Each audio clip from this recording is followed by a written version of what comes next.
Rosales. I'm the acting state long-term care ombudsman, and I am your facilitator today. This is a Silence Equals Violence meeting on August 21st. We'll be here from about 1 to 3. And I'm glad to be here with you all today, and thanks for attending. And I guess I'm going to pop it over to you, Keisha. Sounds good, Eden. Thank you. Good afternoon, everyone. My name is Keisha Weller, and I am a co-founder of the Silence Equals Violence Network. I've been working as a sexual assault prevention advocate for the last 2 decades, and I'm going to pop it over to Mark. Thank you, Keisha. I'm Mark Starford from the Board Resource Center. And like Keisha, I'm one of the co-founders back in 2016. And Teresa, hi. Hello, everyone. What a nice group here today. I'm Teresa Anderson. I'm the Executive Director with the California Policy Center for Intellectual and Developmental Disabilities. Unlike Keisha and Mark, I'm not a founder, but I've been around a while. So I'm happy to see everybody. And I will pop it over to Tyler. Hi all, Tyler Hershey with the ARC of California. I'm having Wi-Fi problems here, so I'm on my phone today. Glad you can all be here today. I will pop it over to Brittany. Everyone, I'm Brittany Hayes. I'm at the University of Cincinnati, and I've been working with Mark and Keisha a little bit over the last few years. So really excited to share some of our research with you all later. And I will pop it over to Priscilla. Hi, y'all. I'm Priscilla Clausen. I am at Valor, which is California's Anti-Sexual Violence Coalition. I'm happy to see you all here today. And I will pop it to Greg. Hi, I'm Greg DeGier. I'm the civil rights advocate with the ARC of California and also a member of the legislative committee of the California Alliance for Retired Americans. And Dave, how about you? Hi there, Greg. Dave Manson. Hi there, Greg. I'm Dave Manson. I'm with the California Policy Center for Intellectual Developmental Disabilities. I'm the Director of Outreach and Engagement, and I will toss it to, let's see, Jason Sullivan Halpern. Thanks, Dave. I tried to introduce myself, but I'm Jason Sullivan Halpern from the California Long-Term Care Ombudsman Association. Really excited to be here. I know Lisa Coleman, the person who had my role before, was very involved in this group, and I'm just thankful to Eden for helping me get reconnected. So I'll pass it to Astrid. Have you gone? Hey everyone, Astrid Zuniga, parent advocate and president of United Domestic Workers AFSCME Local 3930. Been around for a minute and happy to see all your faces. I will pop it over to Maureen. Hi everyone, my name is Maureen Sullivan and I am an elder and dependent adult abuse specialist with WEAVE, and I'll be talking more about what I do and what is available at WEAVE during the meeting. Thank you. Oh, right. Okay. Someone, I can't even see everybody. I can't find anyone. Wait. Esther. Thanks, Maureen. Esther Sybil with the Department of Developmental Services, and I am in the Office of Risk Management, and I'd like to hand it off to Nate.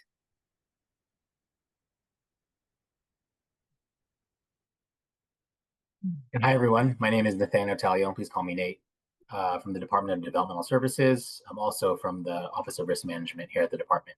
Good to see everybody. Oh, I have to pass it over. I'll pass it over to Teresa. I'll take that, Nate, but then I will bounce it because I introduced myself, so I'll hand it over. That's okay. I'll take it. I'll take it. How about Russell? Good afternoon, everyone. Russell Dawson Rawlings. I am the Communications and Strategic Partnerships Manager at California Foundation for Independent Living Centers. Unfortunately, I'm going to have to hop off a little bit early, but wanted to reconnect and hear what was going on here in the coalition. I will popcorn it over to, let's see, Jennifer. Hello, my name is Jennifer Minahan. I am the Executive Associate for the California Policy Center for Intellectual and Developmental Disabilities. So I work with Teresa and Dave.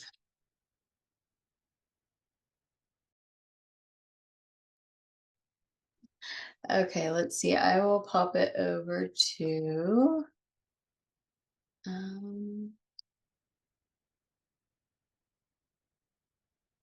everybody almost already went. We're getting down to the few. I think we've got Patrick, Susan, James, and Tosh.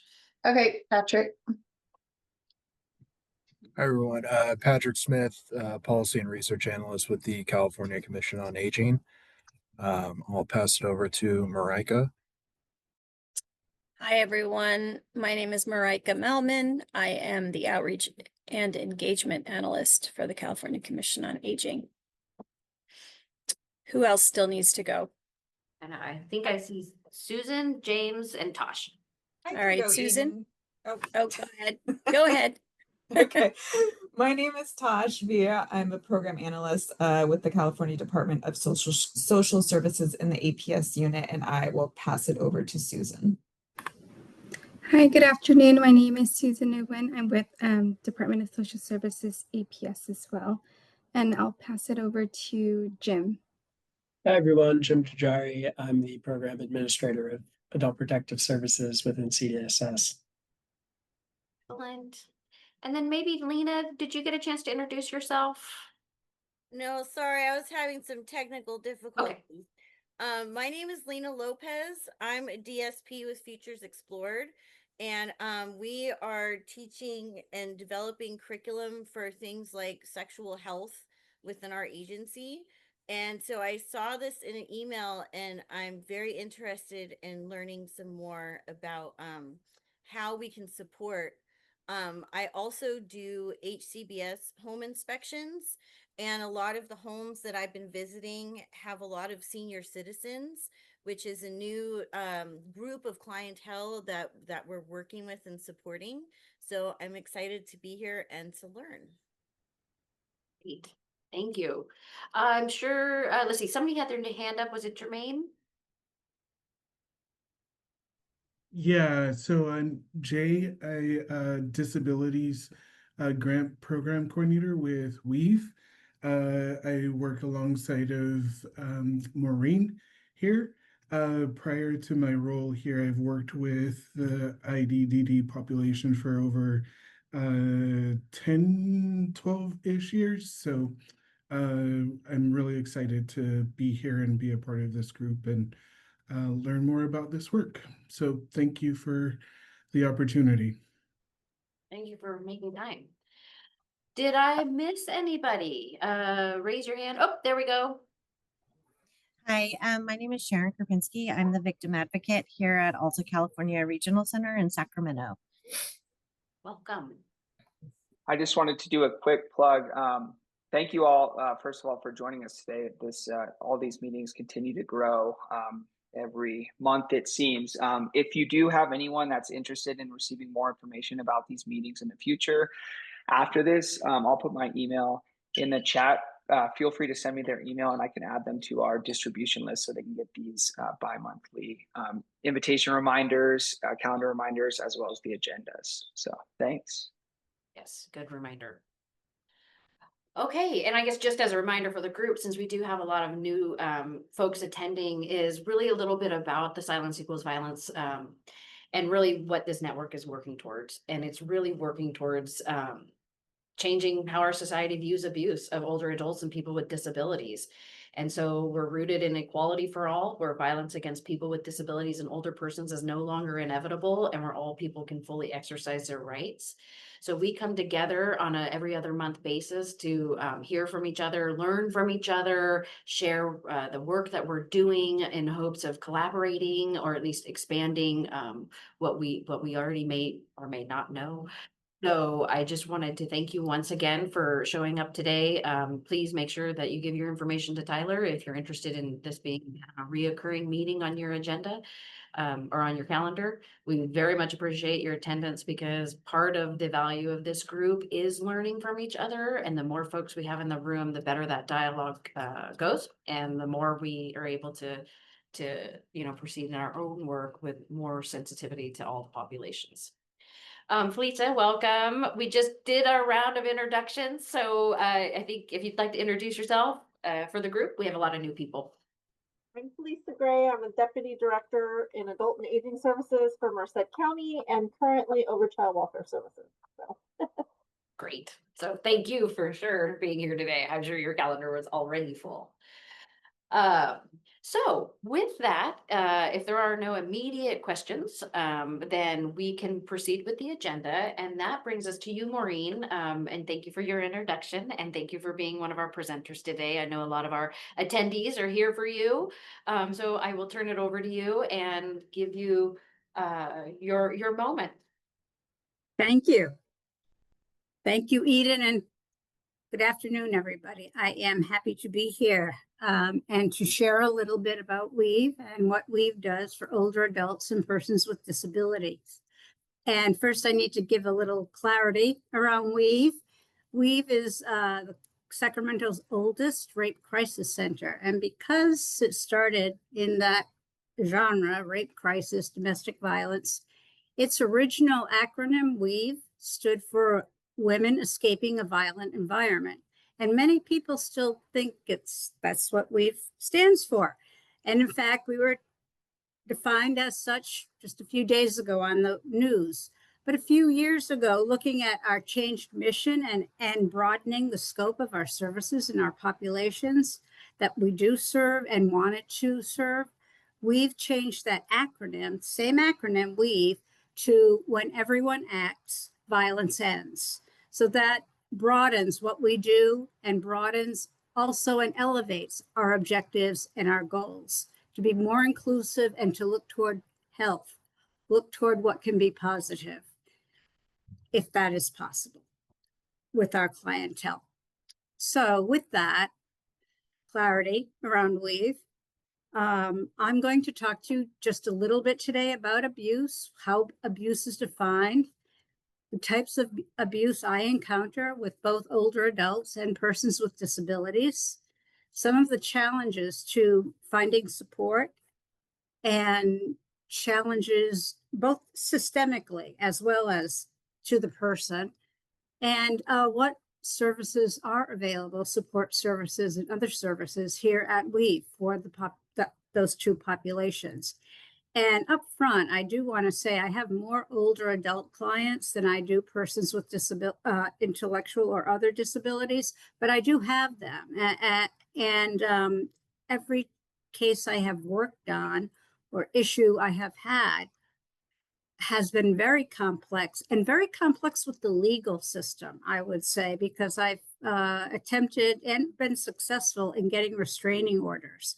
But I had to use the Americans with Disabilities Act to allow for accommodations within the courtroom. It was really interesting and very challenging, but very successful ultimately for the client. So in California, abuse is defined by abuse of an older or dependent adult. Abuse means physical abuse, neglect, abandonment, isolation, abduction, or other treatment which results in physical harm or pain or mental suffering. It can also be the absence of care, can be considered abuse in the areas surrounding it, including neglect, isolation, and abandonment. Abuse can be perpetrated by family members, caregivers, acquaintances, and strangers. And again, with my experience and what I understand from what I know, I'm going to focus on family members and caregivers. Certainly acquaintances and strangers do perpetrate crime and abuse against older adults and persons with disabilities, but the vast majority of situations I've encountered and also what I work with other people, tends to be with family members and caregivers. And sometimes that's the same person, and sometimes it is not. So in terms of physical abuse, what I see and what it's defined as in micro definitions are hitting, punching, kicking, hair pulling, and choking. Occasionally, this will occur as a domestic violence situation between spouses. And I see that once in a while, but I mostly see it with an older adult and their adult children and grandchildren. And I also see it with persons with disabilities and caregivers or parents. And it is very, very difficult. And in all of the occasions, or most of the occasions that I've intervened, the people, the adult grandchild or adult child is living with the older adult or person with disabilities. So they have like a family unit where they're together all of the time, and the abuse can be intermittent. It can be the physical abuse, such as hitting, punching, throwing. It can be intermittent. It can be ongoing, but what I see is mostly intermittent, just enough for the person to relax a little bit or think maybe it won't happen again. And of course, it does happen again. And it takes some time for that person to reach me and to figure out what they want to do, given the nature of the relationship that they usually have with the grandchild or adult child or the parent. Sometimes that's even more difficult because of the authority, actual or other authority given to the parent. Psychological abuse, and which occurs often with physical abuse, if not always with physical abuse, and is very common, includes anger, yelling, name calling, bullying, coercion, isolation, neglect, and abandonment. And some of the neglect, abandonment, and isolation can appear benign, but is very, very harmful, like moving a person into one room, a person who has mobility issues or can't get out of a room, and keeping them in that room and depriving them of things for communication, such as cell phones, so that they can't reach out, or even television, so that they don't know what's going on. They're also isolated from their spiritual connection or spiritual groups.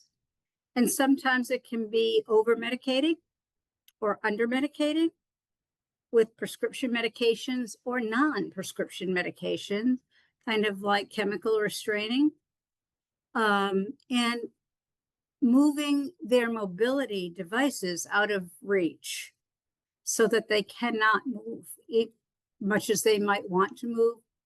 Their wheelchair, their walker, their canes are out of their reach. And so they're pretty much isolated, I think imprisoned, and sometimes neglected in that same situation, not given enough to eat, drink, bathe, that sort of thing. And I do see that a lot, especially with really older adults, like 80 and 90.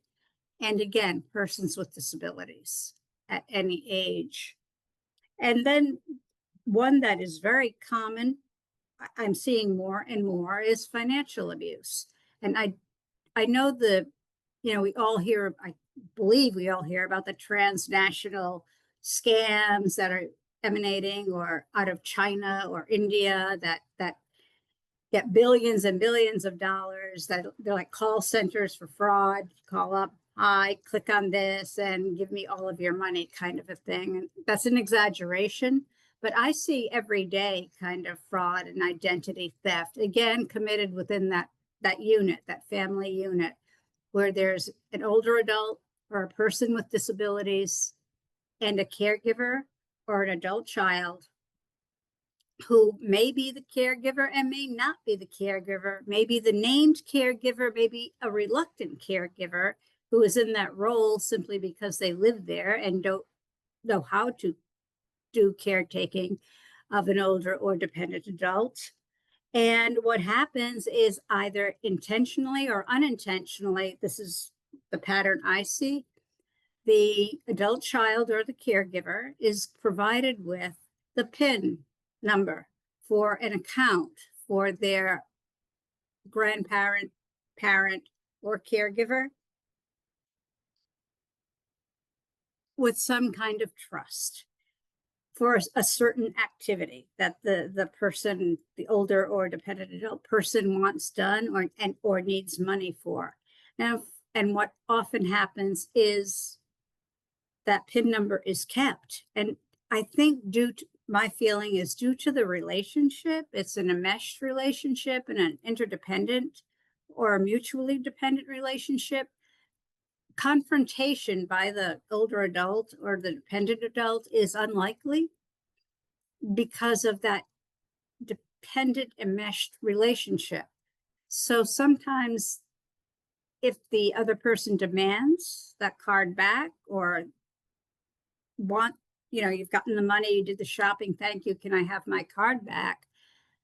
The caregiving person or the adult child is in a more powerful position and can say no. And I have seen that happen. I've seen that happen a lot. And I've also seen identity theft. Again, it's simply the nature of the relationship that there is, I don't know if there's real trust, but there's real codependency and real enmeshment. And I have clients who have had their wallets taken by an adult child, and with the driver's license and social security card and things like that, you can do a great deal of, creating an alternate identity for that person. I also want to add that usually for older adults living with an adult child or a adult grandchild where this is going on, the adult child or grandchild usually has an addiction issue, needs money, and frequently the financial abuse is done to treat the addiction issue, which is usually the consequence of untreated mental health issues that are throughout the cases that I see. And again, that makes it difficult to take legal action. Not difficult because we can't, but because of the nature of the relationship. That the older adult feels a responsibility. It was their child, it was their grandchild. They feel guilt and shame for that same reason. Did I raise this person to be like that? Is this my fault? Do I deserve this? That is the majority of my cases, are those cases. And I'll talk about what Weave is doing about that at the end. And the last type of abuse that we see on occasion is sexual assault or sexual abuse. And frankly, I don't see that a lot. I see it on occasion. And it's usually sort of strangers, or someone who befriends the older adult or the dependent adult and helps them, carries groceries, changes the light bulb, ingratiates themselves with that person who's probably lonely and isolated and is enjoying that company at that moment. But then it accelerates to where it becomes sexual assault. And I've had about 3 or 4 of those cases, and they were amazingly smart people. The victim survivors, they were able to get out of the house before the perpetrator was in the house, called the police came, the police arrested, filed charges. It didn't even have to go to trial, and all of those were resolved in a way where the victim survivors felt safe and no longer at risk. So those are the general types of abuse that I see on a regular basis. And what I see often, which I've already referred to in some manner, are the barriers of support or resolution is the nature of the relationship with the interdependence and the enmeshment between a care provider and the person needing that care, an older adult and an adult child, an older adult and an adult grandchild.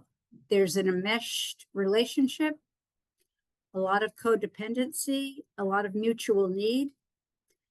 With some of the cases involving adult children and grandchildren, there's guilt and shame on behalf of the older adult because they feel somehow they're responsible for the outcome of this person and that they just are. So they're going to take care of them no matter what. Frequently, because of the intermittent frequency with which the abuse occurs, it almost becomes normalized because it doesn't happen every day, but it happens intermittently. And because it's intermittent and because it's not predictable, it becomes normalized and expected and accepted.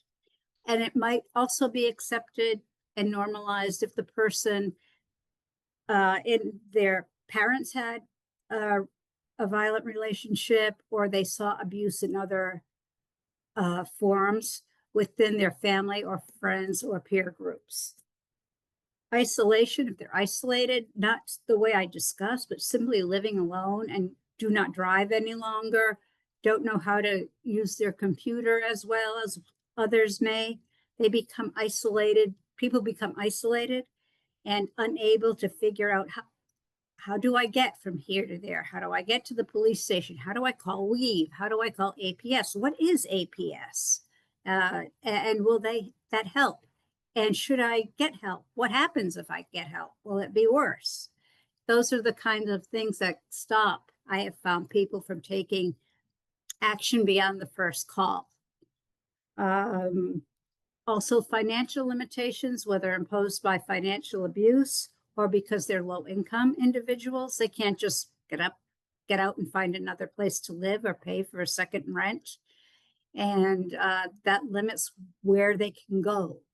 Where else might they live? Because the resources simply aren't there.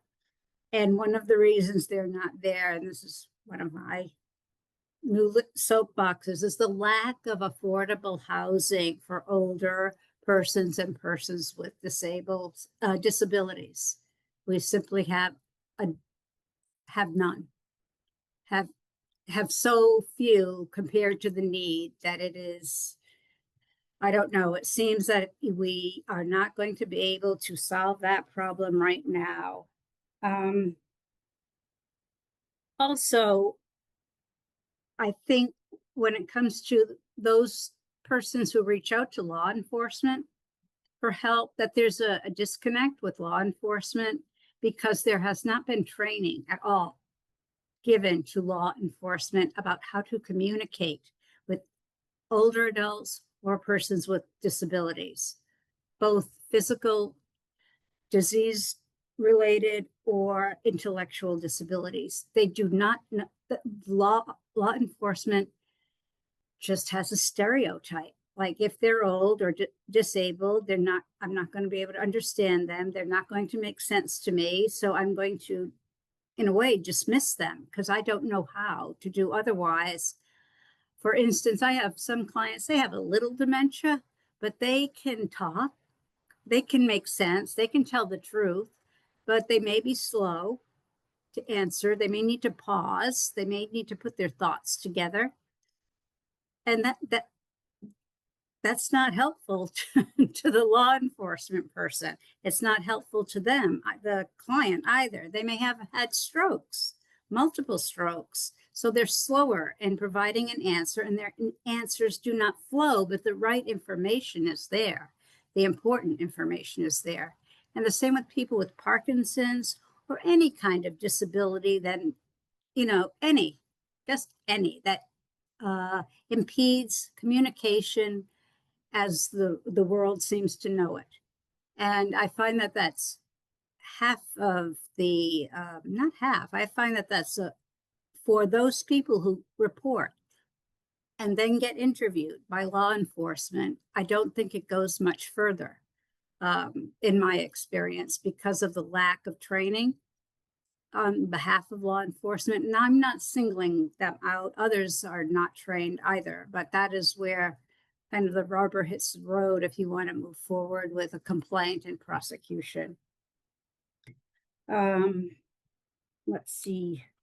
So here, so that's what I see. That's what my take is on what goes on and what occurs in the environments and in the minds of the people I work with. And here at Weave, what we do is to support those two populations, in addition to Jermaine and me. These are some of the specific things that we do. Some of the things I do is I go to court with anyone who wants a restraining order. I'll draft their restraining order with them. I'll go to court with them. I'll file it for them. I'll stay with them during the whole process. And make sure that they're safe after that is filed, and they know how to use that restraining order to stay safe. I collaborate with Adult Protective Services here in Sacramento. We cross-collaborate, we cross-train, we work with each other daily. And they refer many of their clients to me because I can do certain things like the restraining order. We also have counseling here at Weave, and that's what a lot of people are referred here for, is to access our counseling services, which are trauma-informed and available for free. And we have group therapy that's also available for free. I do safety planning for people who can't leave yet, to give them some hope that they will be able to leave, and let's plan for how you're going to do that. And recently I have found a lot of financial abuse or potential financial abuse among my clients who have estate plans. Their documents give all of their power and their assets to the abusive person. And so by the time they get to me, they've already recognized this is the abusive person. So I don't have to make a case for the how dangerous that is. But I ask them if they want to keep that person as their power of attorney for health, for finance, for conservatorship, for everything. And do they want to give them all of their assets, including their home? And with sometimes there's some not resistance, but ambivalence, I would say, on behalf of the client, because again, the relationship, that relationship is complex, and there is love at some level in that relationship. And it was not always the way it is in this moment, but all have ultimately decided to change that, change the designation. They don't necessarily change them as a beneficiary for when the house is sold, but for power of attorney, especially finance, for conservatorship, and as the executor of their will or trust. And I'm also an attorney, so I do that. That's another service we offer here, and it's been very popular, more popular than I expected. But I'm happy that we can do this. Again, it further protects the client from abuse that could be devastating, especially some of the conservatorships that are in the moment. And I don't know what lawyer, I can't figure out what lawyer with a license to practice law would do that if the client is really there. I'm still baffled by that. But there's not much I can do about that except suggest and revise where there is a desire to change the documents. So in summing up, that is what I do, what I see, what the challenges are. Oh, and we've just joined another thing, because financial abuse just seems everywhere. We, with APS and the district attorney, have begun a financial abuse working group for this county. And what we're trying to encourage and find a way to encourage law enforcement to be more involved in those smaller cases of financial abuse, just so that we can get an idea of how common it is, how much is being lost. Because I think to get more resources in the county, we have to make a case for its need. And the need is there. I'm not sure yet that the numbers are there for the county to see, but we're working on that. So, and with that, I just want to say Weave is here. I will put my contact number in the chat, how people can call me directly. We also have a support line. I will put that in the chat. It's a 24-hour support line where people can get information, support, talk, resources of many kinds. And we are always here. And we does a great job and is committed to supporting all people all the time, all ages, all genders, all people all the time, to move them toward safety, toward health, toward whatever path they want to be on. We meet the client where they are and we support them at that space. So thank you so much for giving me the opportunity to share with you. And I'm here for questions, or if there's no time for questions, I'm not here for questions. I do have to leave at around 2 because I have another meeting, but I'm happy to do whatever is most effective for the meeting. Thank you, Maureen. I will open it up real quick. Does anybody have any comments? Or I see at least Teresa's hand and then Greg. So keep your hand raised and I'll call on you. Teresa, go ahead. I saw yours first. Thanks, Eden. I just wanted to say thank you, Maureen. This was really great presentation. Just a couple of comments and things to think about that you addressed nicely. When law enforcement gets involved or there's some type of investigation or questioning, it's really hard sometimes for people with disabilities to communicate in a way that the law enforcement, understands or is responsive to. We are working a lot on something called supported decision making. And I think it's really important to elevate how people can be supported in those situations without, breaching some of the legal challenges, right? Like you don't want to put words in someone's mouth. You don't want to answer a question for them or lead, but how can we think about people being supported in a better way during those circumstances? I think is a really important thing to think about. I don't have all the answers. I'm just saying I think it's something to elevate and discuss. I agree. I had a client who could not speak due to a degenerative condition, and we found a way for her to speak in court so the judge could understand. I mean, I did the ADA accommodation. I gave choices. They picked one that she could do, and it worked. I mean, it was different. Yeah.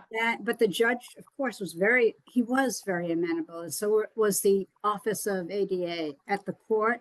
In that situation, not law enforcement, which is sort of different.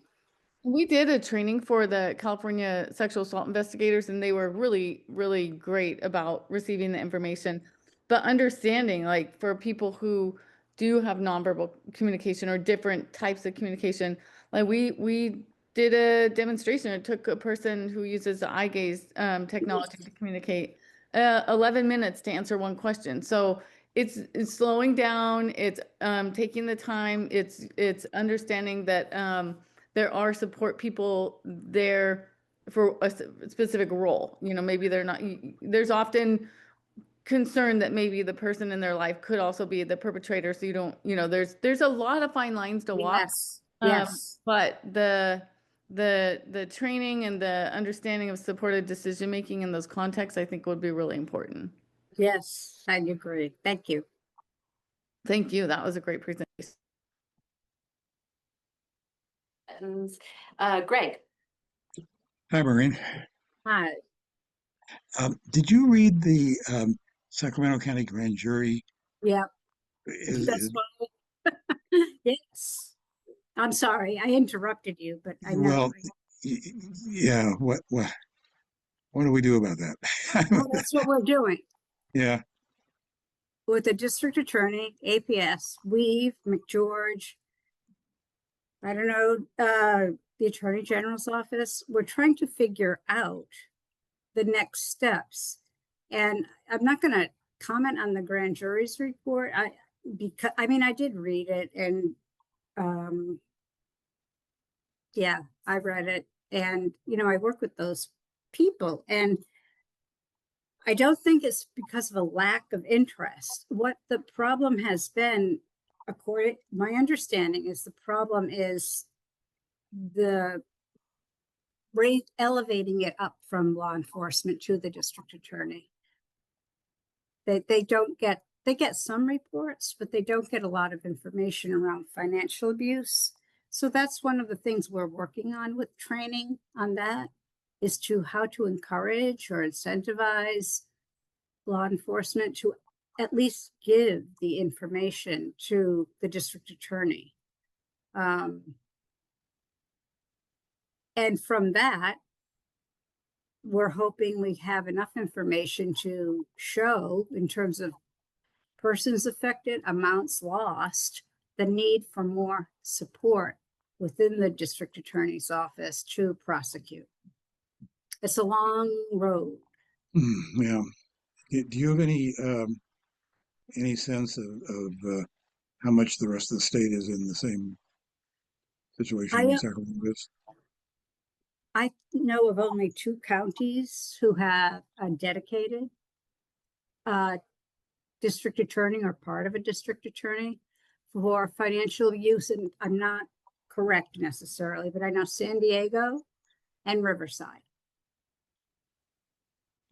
And the guy, Scott Perello in San Diego, we're trying to, if we get that far, model what we do after what he has done. And that's how he started, just counting cases. Yeah. That to make the case for the need. Thanks. You're welcome. Thank you, Maureen. Okay, well, it is rapidly approaching 2 o'clock, so I will move us to the next agenda item. Thank you very much for all that information. It is always interesting when you're talking about the family dynamics and child to parent and the additional barriers to justice and guilt and all of those things that you pointed out. So thank you for that. I do, yes, please put your contact information for the group. It will also be included in the minutes, I'm sure. So we'll make sure that everybody has your contact information. So thank you for attending and presenting and being a valued member of our coalition. So I appreciate it.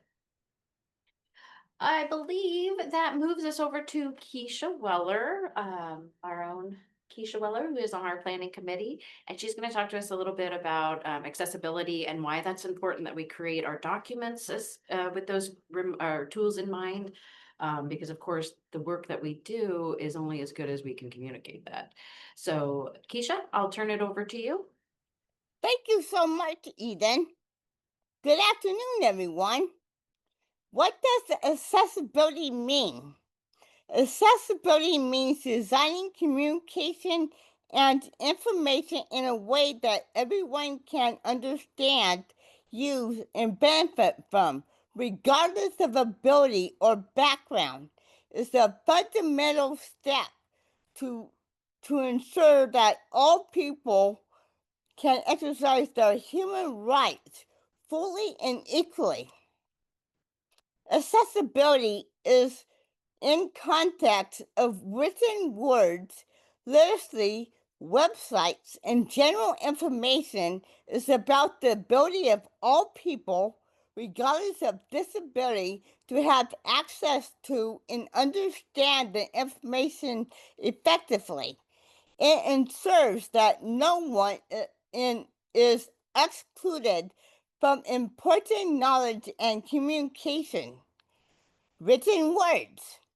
Accessibility means using clear, plain language or easy language and formatting that can be understood by people with different literacy levels. It can include materials in alternative formats like Braille, large print, icons, photos, audio, or simplified language. It also means testing the materials with the people who are the intended audience. Why does it matter? Literacy is opening the door to community participation for me and most people. Without accessible written materials, I can be easily excluded, make mistakes, and not access opportunities that are meant for community members.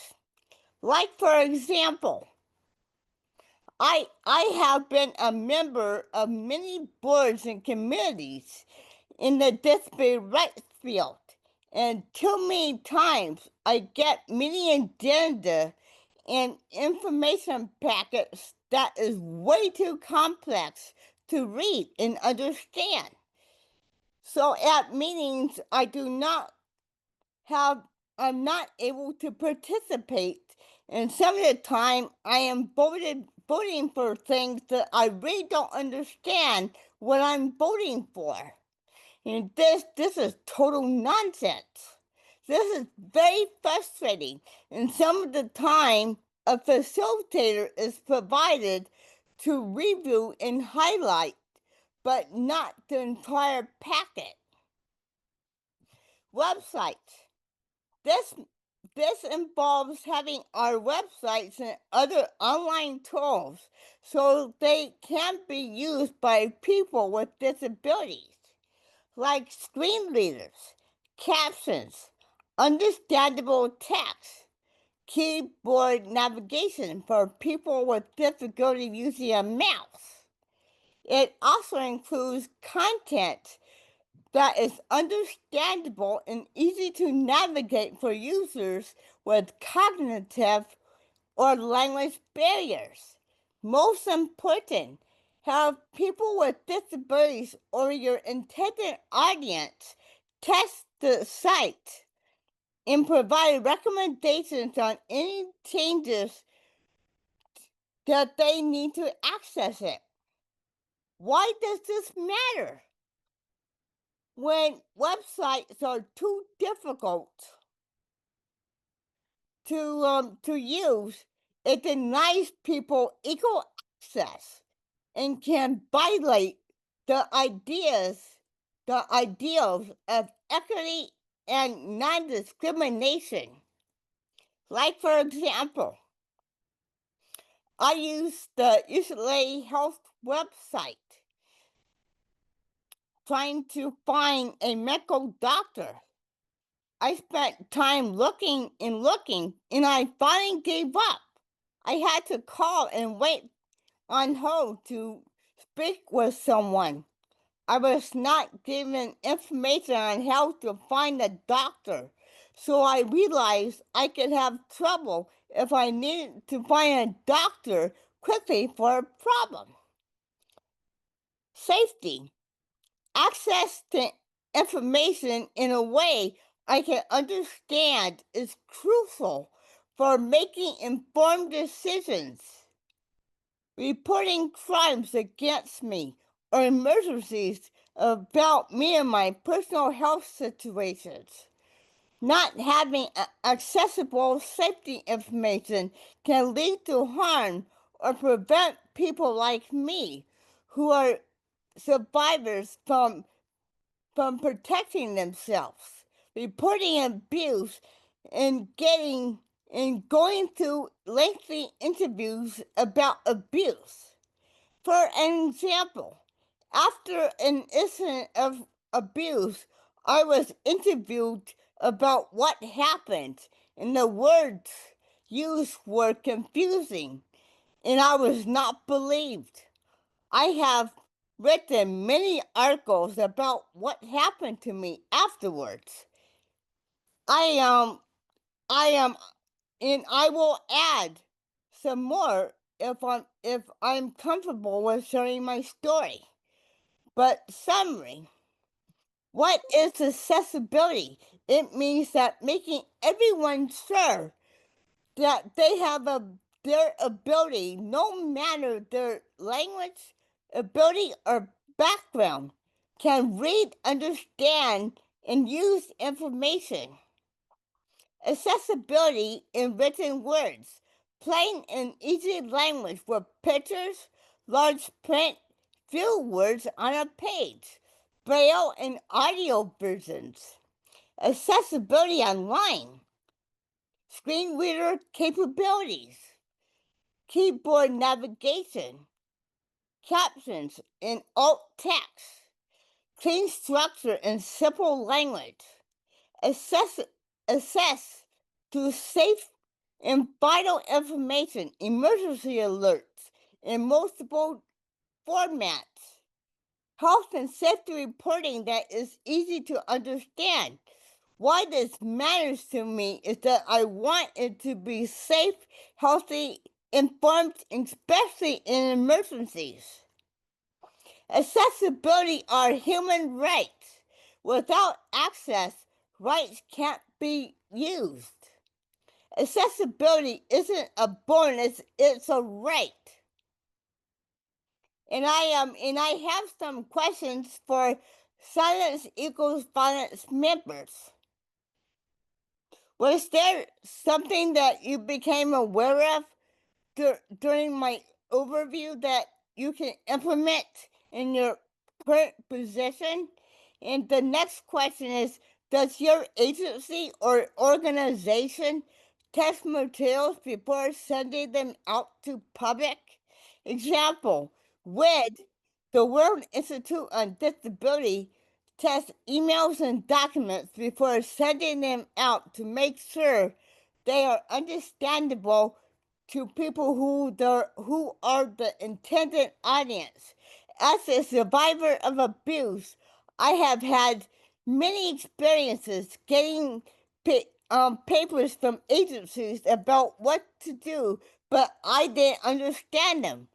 I know they had the best intentions, and there are types of accessibility who are interested in learning more about during our upcoming Silence Equals Violence meetings that can be used in your organization.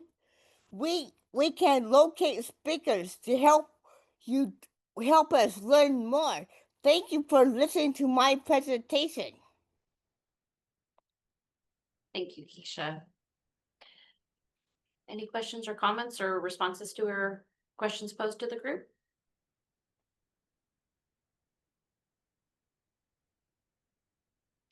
Teresa. Thanks, Keisha. That was a great presentation. I think you certainly raised some really good issues about accessibility, and it can be a little bit intimidating for organizations to figure out how to find accessible, what's accessible. How do you become compliant with some of those accessibility standards? I wonder if we have resources of where people can go to find out how they can have their materials more accessible. Well, one of my favorite websites is I think it's plainlanguage.com or plainlanguage.org. I don't know the internet suffix, but if you do a search under plain language, then you get to this great website that helps you put it into plain language. The other website I care about quite a bit when I want to ascertain if something is in plain language or not is Hemingway. Oh, great. Okay. Thank you. Maybe Hemingway, you could Hemingway is a website where you could put in the text and it'll tell you how easy it is to read. It's excellent. Great. Thank you. I think that's a good resource. I appreciate it, Keisha. Yeah, of course. Excellent. No, I believe plain language. I'm also somehow associated to some plain language community. There's like a listserv that you can find, and there's a lot of conversations, a lot of emails. You kind of have to be okay with getting an additional batch of emails throughout the day, but they certainly go back and forth on plain language and help each other in this email chain community getting to that crux of the plain language, because that's true. And actually, Mark Starford just dropped in the chat. CDD health literacy, plain language materials and resources. Great. So that's an excellent resource. Thank you, Mark. Yes. All right. Any additional questions or comments for Keisha? Do not see any hands. I'll give it another 5 seconds. And we're right on time. I know. Thank you for that. Okay. Seeing no hands, hopefully you're saving your comments and thoughts for later. If you have something, you can always put it in the chat. Otherwise, yes, like Keisha said, we're right on track. So I'm going to move us to our next agenda item and our presenter, and that is Dr. Brittany Hayes. Thank you for being here today with us, Dr. Hayes. She's from the University of Cincinnati, and her research centers on correlates, consequences, and responses to victimization. We do have some information on the agenda that was sent out with some additional links. Hopefully you folks have been able to take a look at those. But Dr. Hayes is here to tell us a little bit about the research outcome. So thank you, Dr. Hayes, and I turn it over to you. Thanks. I'm going to share my screen. Can everyone, well, I think you can see Zoom meeting workplace. Can you see the PowerPoint slides? Yes, I can. All right. Yes. Awesome. Thank you. So yeah, I'm Dr. Brittany Hayes. I'm based here on the East Coast, but I'll be in California next week for the National Sexual Assault Conference. So this is just a really exciting timing to share this research. Keisha has been involved in this work, and so I'm going to link some of our findings and what we've done with what Keisha was discussing around accessibility.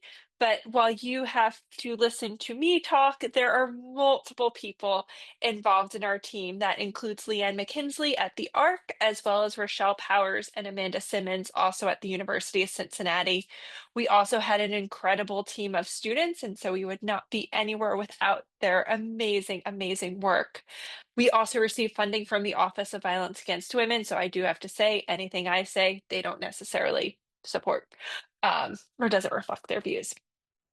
So our project, we are at the final stage, but our goal is to enhance justice for individuals with IDD, fostering a society where everyone can tell their truth. And we were very thoughtful about the language that we used in this, not speak their truth, because as Maureen Sullivan mentioned, there are folks who don't use spoken language to communicate, and we really wanted to focus and hone in on non-speaking individuals and what are the additional barriers that we see when engaging with the criminal justice system, victim service providers, and adult protective services.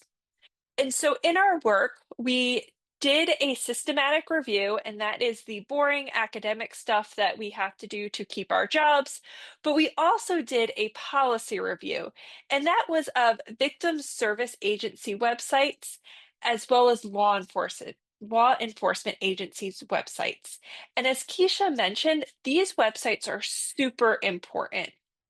They are the public-facing documents that if someone has been victimized, might go and check out to see if there are accommodations available. And I think of it as my 6-year-old will ask me questions and I'm like, I don't know the answer. And he's like, come on, Mom, just Google it. And it's so commonplace now that our first answer is we just go to the web. So we wanted to do a checkpoint of how often are these websites posting this information. We then did 152 interviews and focus groups, and we did that in 5 months. So we are absolutely crazy.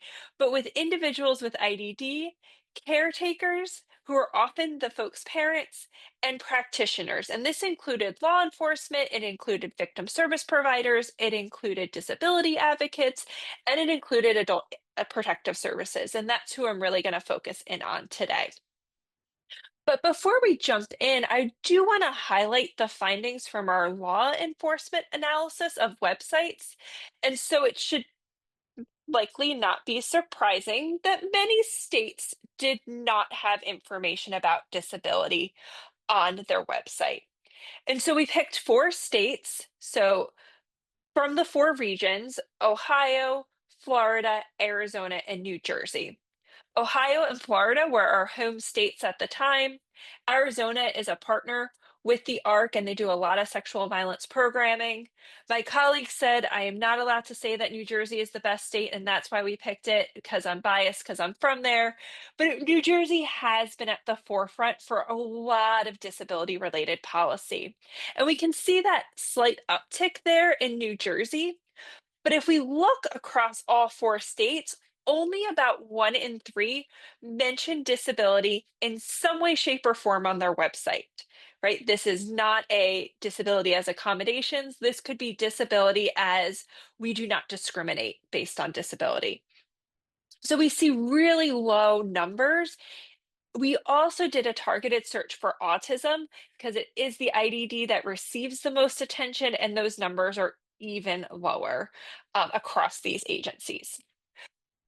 What we wanted to do was link this to when we asked law enforcement, do you know if you have a policy related to disability and accommodations? And I'm going to walk through 3 of those. You can see facilitator 5, we are super direct in how we ask this question. Do you have a policy? Our law enforcement officer says, not that I know of.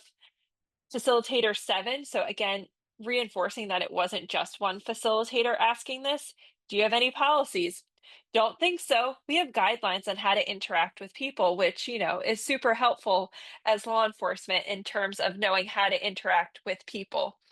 And then we have hope. I mean, I think we do, but our policies are pretty general, but we receive training, right? So really starting to identify where some of these breakages are happening and that we could recommend training, and that's helpful, but that doesn't address the issue of what to do when you're faced with a victim with a disability. That's a policy question, which should come before the training because you got to train on the policy. That's focused on law enforcement. We wanted to zone in on adult protective services because they provide a really unique reporting pathway.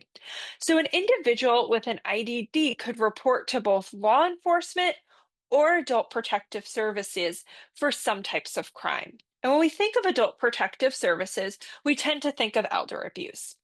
But APS also serves individuals aged 18 to 64 who have some type of substantial impairment that prevents them from conducting daily activity, or who may be classified as a vulnerable adult. A key principle of APS is that self-determination. Individuals should have a say in what happens to them.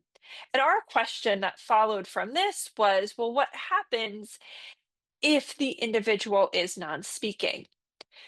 The only time APS can initiate those protective services is without that individual's consent, is when they lack capacity or during an emergency. And so what do we mean by that lack of capacity, especially when we have communication supports in place?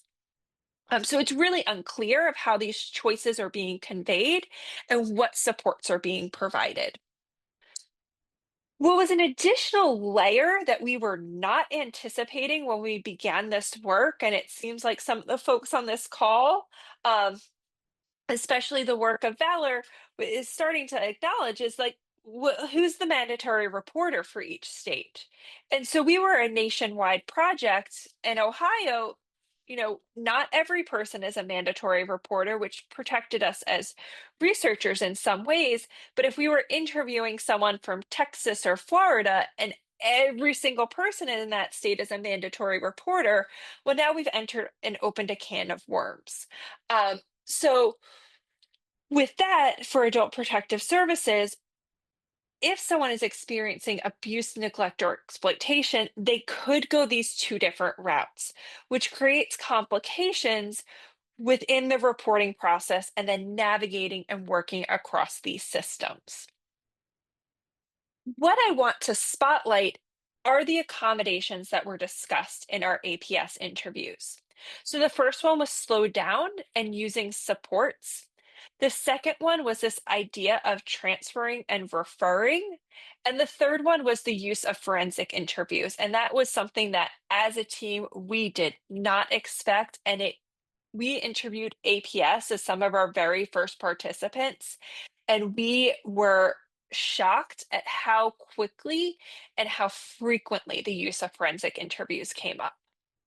And so for slowing down and using supports, we had a lot of really great examples of APS workers recognizing, as Keisha was saying, using plain language, breaking it down into shorter sentences, using very short questions, not complicating wording. I realized a few slides ago I used like an idiom, and that's a very loosey, I'm going to use one there, right? Loosey goosey way of explaining something. It's not concrete.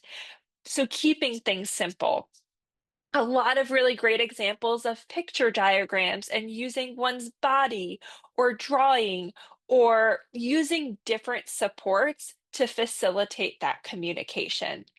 Lots of folks just noted as well the need to slow down and build rapport. And that could be about connecting on special interest, like the Titanic or Pokemon. But what was a really common theme that we saw is this idea of transferring and referring. We had multiple folks from APS saying we're not specialists in IDD and we are not long-term.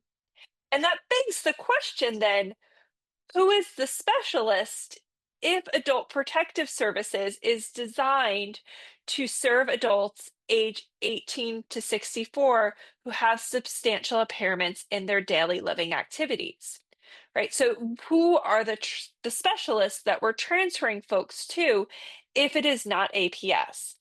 And what was often linked in the sentence was, we're not the specialists, we send them over to a forensic interview. Those folks over there are trained in how to do this interview.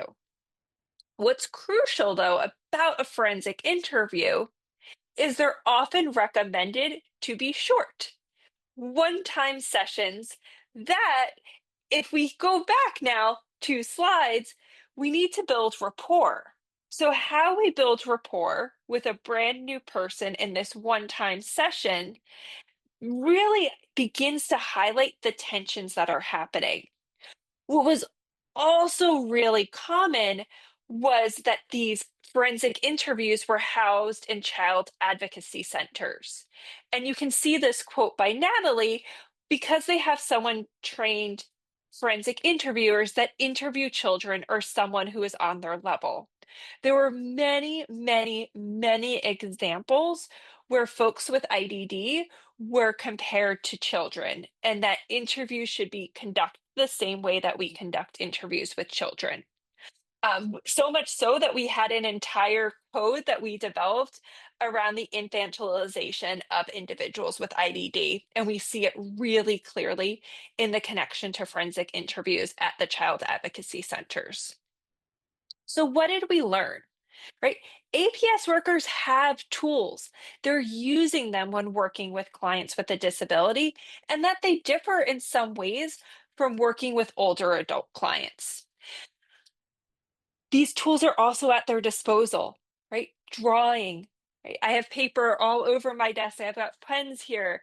You can use those resources, posing simple questions, using body language to communicate support, right? Using that professional creativity and flexibility when working with clients.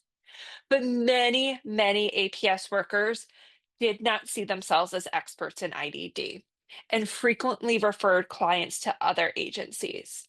And while this might be that reflection of that short-term focus, that nevertheless creates that carousel for an already vulnerable population.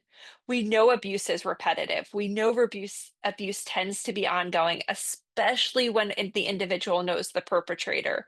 And so if we have one incident and they're referred, and then the next incident and then they're referred, we just keep building on and on.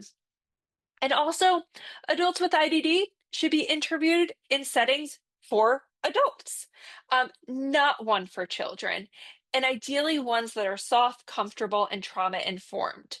What's paradoxical, though, right, is that short-term focus. APS has a short-term focus, but the forensic interviews are conducted in a single interview. and how you develop rapport in that, right, really remains a question when APS workers were struggling over 5, 6, 7 sessions to develop that rapport and determine communication strategies. While our data are unclear of how formalized these processes are, the vast majority of APS workers noted there were not formal policies. And we saw that reflected in those law enforcement quotes too. It was one of our favorite questions to ask. We would say, do you have a policy? And it was almost always no. One person was, this is going to get me in trouble. No. So it was a very clear theme that emerged for us. And so we have to deal with this tension that while APS is designed in one way, victim service providers are focused on empowerment and community resources, which then contradicts with mandatory reporting. So we've got these multiple points of tension in the competing goals across the agencies.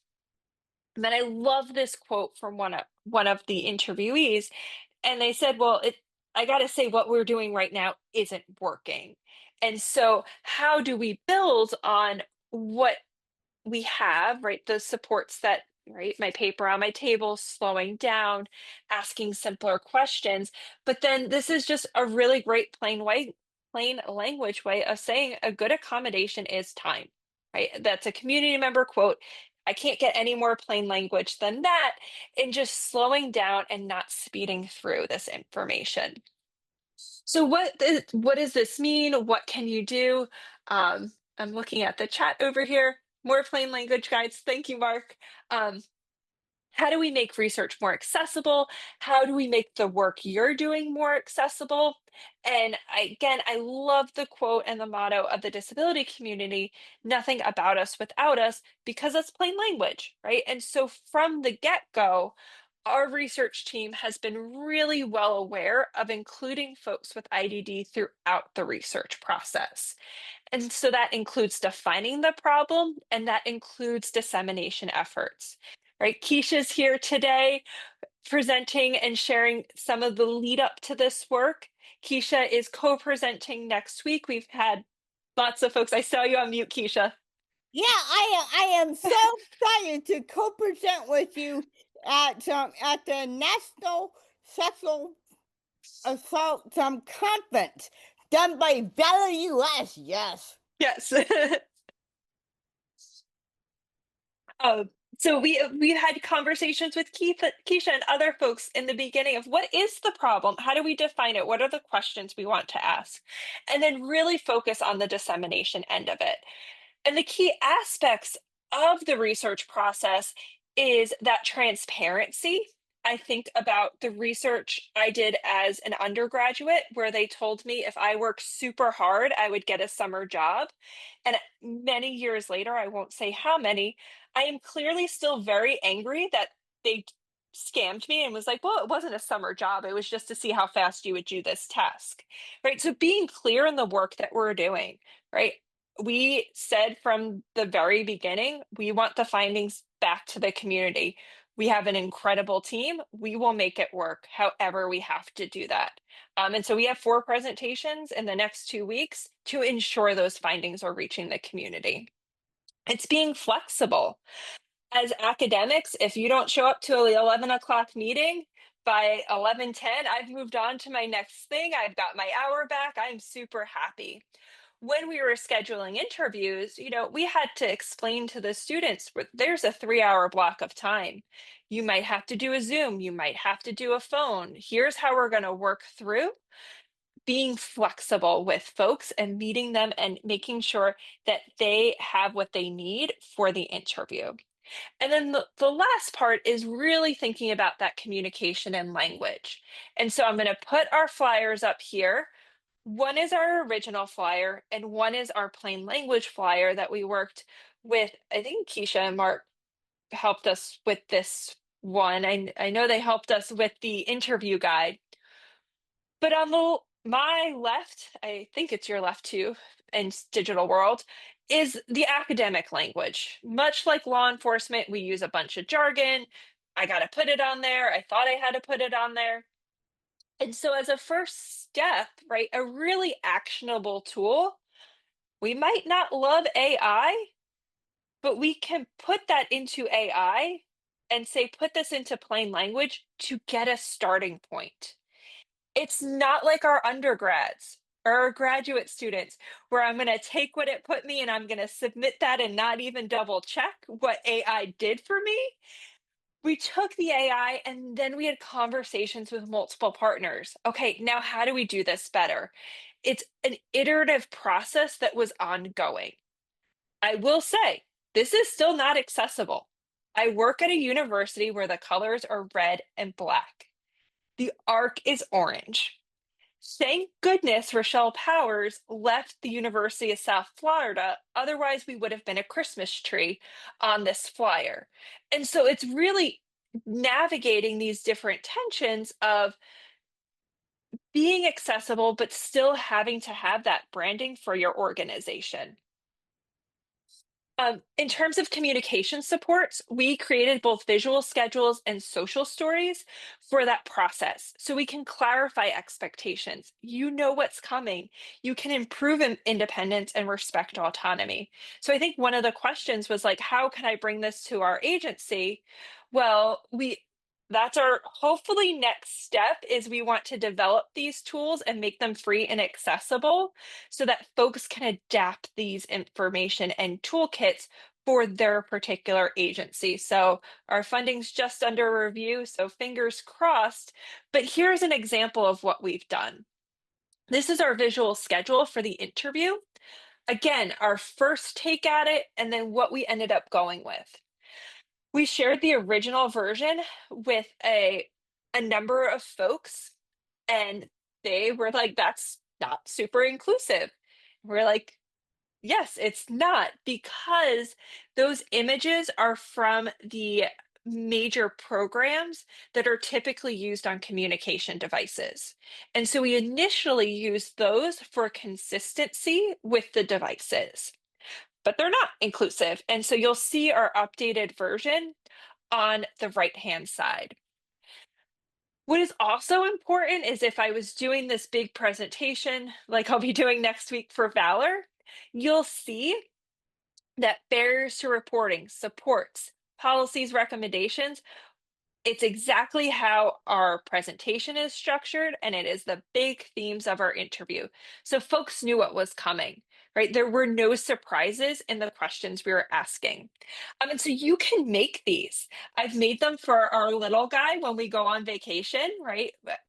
You can even Velcro them. It's super exciting. You can make a social story in PowerPoint. You can use your own pictures, and that makes it really powerful. It takes a little bit of time, but once you get that first one done, you have your template. And as a team, right, we have some of those templates we can share. And then our research findings. I got to write my academic papers because I like my job. I like where I live. I'd like to keep that, but nobody is reading my 30-page paper. I know this, except for this lovely person in Kentucky who sent me an email this week that said they read it. And I was like, oh my goodness, thank you so much. This is so exciting. You're the only person in 20 years that has read anything. But that doesn't help the community. We have to get the information back to the community. And so as a team, we've really emphasized infographics and one-pagers. I'll flip over to an example of one of those where it was made by an individual with an IDD, but I can take this infographic, walk over to my library and hang it on the bulletin board. And if you want more information, you can get it at the bottom, right? We can bring these to different places and different spaces.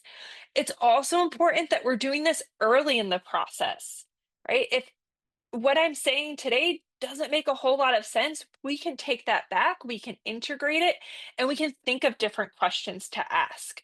We did that really early on when the forensic interviews came up, and we did it with other questions that emerged throughout the project. We have more examples of these infographics on our nifty little website, and there's our QR code. We're very excited to have some tech built in there. And then some examples, right? Familiarizing yourself with your local organizations and chapters, which you all are doing here. But I also think a more concrete way is there's lots of coffee shops that employ individuals with IDD. And I've seen a few ice cream shops opening up as well. Those are great ways to get into the community and reinforce, right, your agency's connection to the community at large, right? So we're not waiting for the worst terrible thing to happen. You've already made those connections. You've seen the face, you know the person. And then when that happens, we're not 3 steps behind. And then getting involved, right? Requesting accommodations. A lot of times when I'm in a meeting, all I have to do is raise my hand and be like, well, what about disability? And then it opens up a whole different conversation. And so it's bringing awareness to the question in the room. And so then what are we doing to help? We've got our accessible materials, we have authorships. I think this was really crucial when we were doing our grant application is equitable wages. Our consultants are paid the maximum federally allowed rate of $81.25. University asked one question and I asked back, well, why they're doing the same work I am, why are they not being paid the same as me? Would you like to explain that back to me? I have power and privilege as a tenured professor to say that. But those sorts of questions and conversations are what shifts and moves things into a different direction. And when we got the grant approved, nobody batted a question about it in terms of the wages. And then, right, being that co-development and empowering the community for engagement and self-advocacy. So we have a nifty little email address that we're also super proud of. If you'd like more information on the project, that QR code is to sign up and we can get you put on our listserv, which has been a little bit quiet in the last few months, just as we navigate. But I'm happy to answer any questions. And, you know, I kind of gave the big highlights of all the different parts of the project, but questions, feedback, and thank you for having us and giving us the space to share this work. It's been super exciting. Any questions or comments? Looks like Sharon's asking, oops, there's some things going on in chat. Hold on, let me see here. Oh, can I put the email in the chat? Yes, I can. Perfect. Victims with IDD at ucmail.uc.edu. Is the mandate available? Okay, so Priscilla, it's not available yet because they are just finishing up those analyses and they worked with NAPSA to really try to bring the most cohesive up-to-date one because it all lives in different places. And what we're in the process now is we started to ask questions about mandatory reporting within the interview. So they're integrating in some of those perspectives about mandatory reporting. And we also have a number of questions about registries too, which we haven't even touched or begun to look at, but I'm really excited for those as well. Because those became 2 really hot button items when we were in the middle of the project. But Priscilla, when I see you next week, we can connect and I can share those, the resources, and Rochelle's leading that part. Yeah, Teresa. Thank you for this. This is really good. Can you elaborate a little bit on registry? What was the concern that was raised around that? We had lots of different perspectives on it. Some folks saying, you know, pretty clearly, we've seen this with the Holocaust. And then other folks saying, like, I really am excited about the idea of a registry and being, you know, prepared and having that information beforehand. And so it's the 2 different perspectives of, do we want that compiled information against the idea of being, especially for law enforcement, before they arrive to a scene, having the information to know potentially what to expect.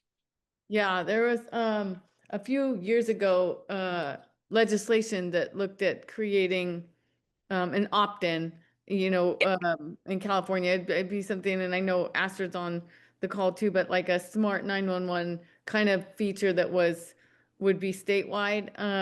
And that was one of the biggest challenges, and probably what, you know, stalled it, I think, in the long run was that balancing that fear, right, of personal privacy and, you know, what information's out there, who's putting it in, right? Maybe it's not the individual, maybe it's a parent or a family member. So those are big issues to grapple with. I appreciate you elevating it and bringing it up. Thank you. Yeah, we have so much data. And we are just now finishing the grant, and registry is definitely one of the very first items that we're going to start to dig into.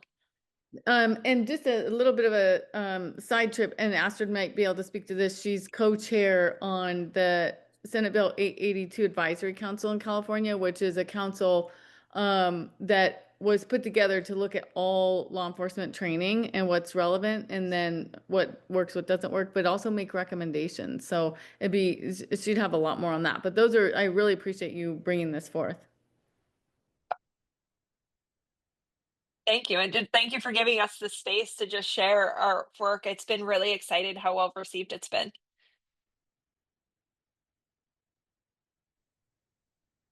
Any additional comments or questions?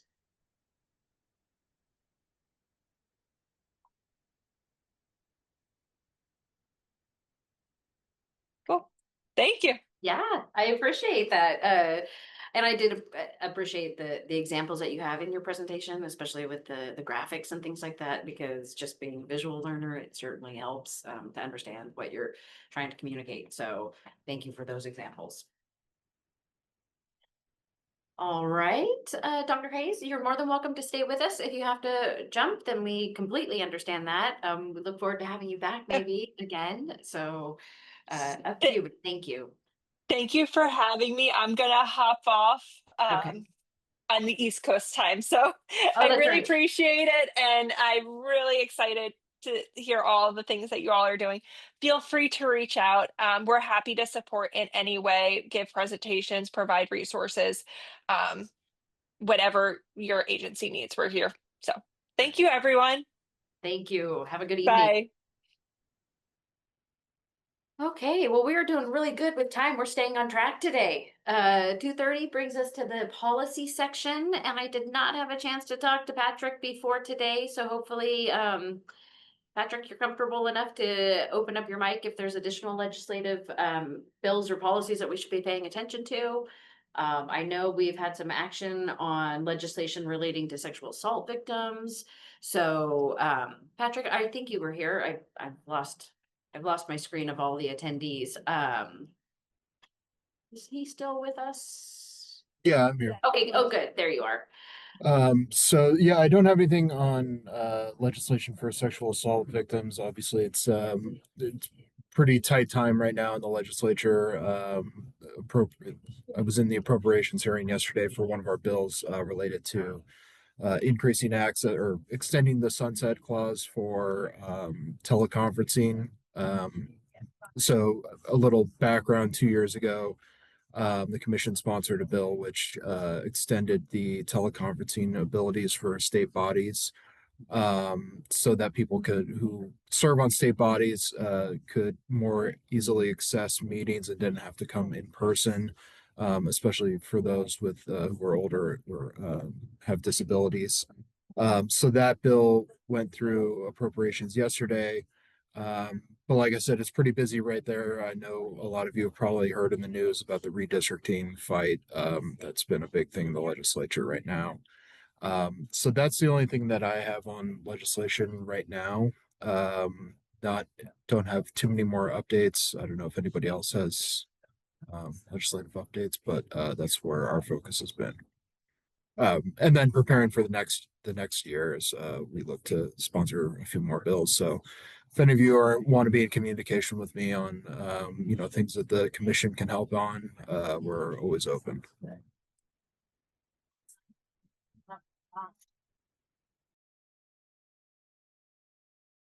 Guess I have to unmute to facilitate. So I know we are a body that comes together for educational purposes and sharing information, and we're not necessarily here to do any kind of policy making or determinations, but it is a good opportunity to share bills that are of interest to each of us and our individual entities that would cross over into other programs. And I know we did have some conversation on SB 258 last time, which my understanding now is in a suspense file, but certainly gives us a lot to think about. So opening the floor to anybody else that may have a legislative piece to share or want to bring to our attention, just keeping in mind what our purpose is here.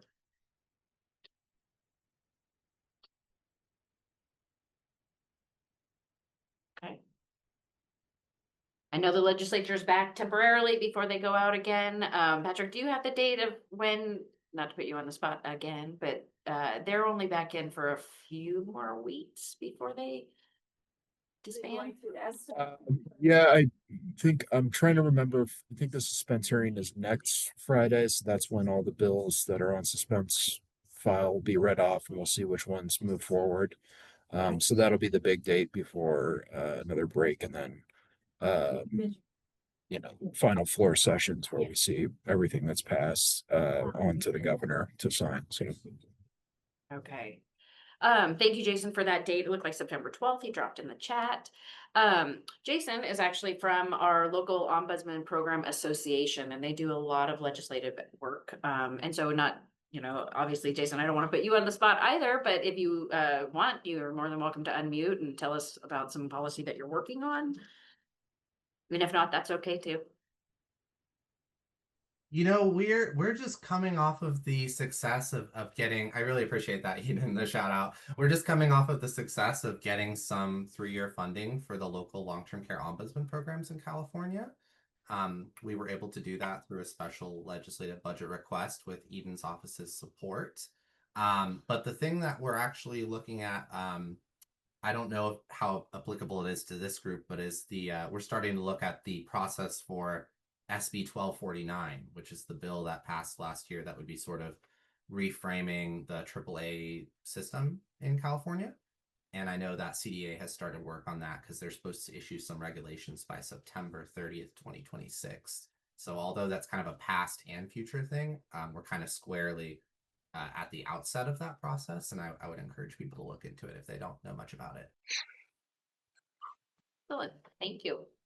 So he's mentioning the Area Agency on Aging structure here in California. And so I don't know if many of you are familiar with that.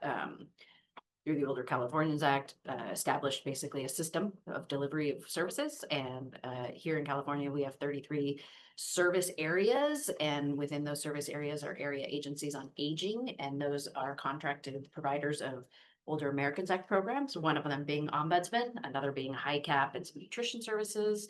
And so we're paying close attention to that because it directly impacts our network and certainly likely crosses into yours, given that we all have folks that are aging. So, Greg. I thought I'd report on last year we passed a bill to take the first step towards eliminating from the code those terrible terms dependent adult and dependent person, which are insulting to people with disabilities who live independently, and also are confusing to law enforcement, social workers, and victims and their families themselves about whether or not they are covered, because those terms are much narrower. In some cases, are much narrower than the definitions of what they're covered. What we did was we directed the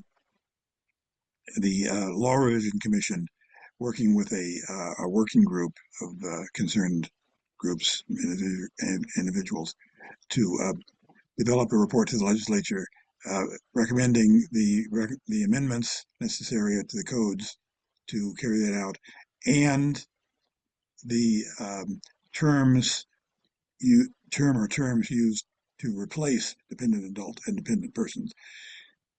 There's been one meeting of that working group, and I have to say this is the most complicated, complex legislation I've ever worked on. There are over 100 different code sections that use those terms. There are 8 different definitions that apply to this or that provision of those 100 or so, more than 100 code sections. There are 2 code sections that do not include any definition at all, So we're struggling with trying to, well, from the point of view of our group, which was the sponsor, the idea was to make the new terms broad and inclusive to reflect what the actual definitions are. That's turning out to be very difficult. And we got another meeting tomorrow, and we'll see how we're going to do. I'll just say that the commission will certainly make a report to the legislature because they're required to, and that will recommend something, and the legislature then will have to deal with what the recommendations are. I continue to have high hopes, but it's very complicated. Thank you. Anyone else? Okay. All right. We'll keep that in mind as you continue your work. We'll have our meeting in another 2 months. So it'll be after the close of the session, or at least things will be moved to the desk of the governor. Okay. Oh, Jason, did you raise your hand? Yep. Yeah, sorry, one last thing. I just Sure. wanted to thank you for mentioning that, Greg, because we supported that bill and I'm part of that work group as well. The conversation has been very interesting so far, at least. And I just wanted to highlight something that came kind of on my radar the other day, is that the state legislature is starting to hold hearings on the impact of the One Big Beautiful Bill. So I believe it was one of the Senate budget subcommittees that's had a hearing about it in the last week or so. And I believe we're going to start seeing more news about that coming down the pipeline as well. Great heads up. Thank you. Okay. All right. Well, we're going to round out the end of our agenda here, and it's going to be talking or bringing forward upcoming events. So I know we've heard a lot about the National Sexual Assault Conference. We also have the National Adult Protective Services Association. It looks like there's a conference in September. And then 2025 Disability Deaf Survey on abuse. So any members want to speak to any of those? Keisha will. Okay, Keisha. I am like I said before when Dr. Hayes was around, I am pre-recorded my presentation for Dr. Hayes and her colleagues at the National Sexual Assault Conference done by Bella US, and I'm really excited about that one. And also I'm going to be flying up to Bellevue, Washington for the National Adult Protective Services Association, aka NAPSA, definitely a NAPSA member. And I'm going to be giving a couple of speeches there, and I'm really excited. Thank you. I also missed one. It looks like there's a bullet that says supportive decision making. Is that a conference or a training is coming up in October? Does anybody have additional information on that? Hi, Eden. Yes, we're hosting the supported decision-making symposium in Sacramento on October 29th.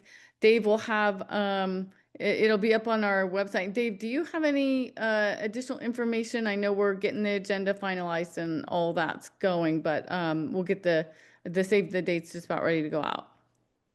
To recommend that everybody find us on social media, follow us, and keep an eye out, because the registration, which does include the full agenda and lineup and registration information, so forth, is coming shortly. So stay tuned. And I would like to also add that this is a free event. There's no cost to attend this symposium. It is somewhat targeted to the legal and financial space on supported decision making, and we've been doing a lot of work around the financial decision making and some of the challenges that were brought up earlier in addressing financial abuse and exploitation. So it's going to be a very heavy conference. It's loaded with lots of good speakers and sort of the background on AB 1663, why supported decision making was codified in the first place, and then where you can find out more information about the process and all the different things that go with it. One. I do see a request, Priscilla, I was saying the same thing. Websites and links. I think the agenda has most of the links. We may need one for that supportive decision making, but it sounds like at least if we could get the link to the social media or wherever the best place to go is to find more information on that symposium would be helpful. Yeah, Dave, do you want to put the links in the chat? And then maybe Tyler, I don't know if I can make this promise, so please help me out here. Can we also include all of those things in the minutes that we send out? Yeah, I'll definitely include that in the recap as well as the recording to everyone as well. And just a reminder, I was just typing it in the chat as well. If you guys would like to be invited to future Silence Equals Violence meetings, feel free to send me an email, which I'll put in the chat, to be added to our internal roster. And again, share this with your networks, right? The more individuals that attend, the more information can be shared. So thank you all for attending. Before we log off officially, is there anything else that you today would like to share with us?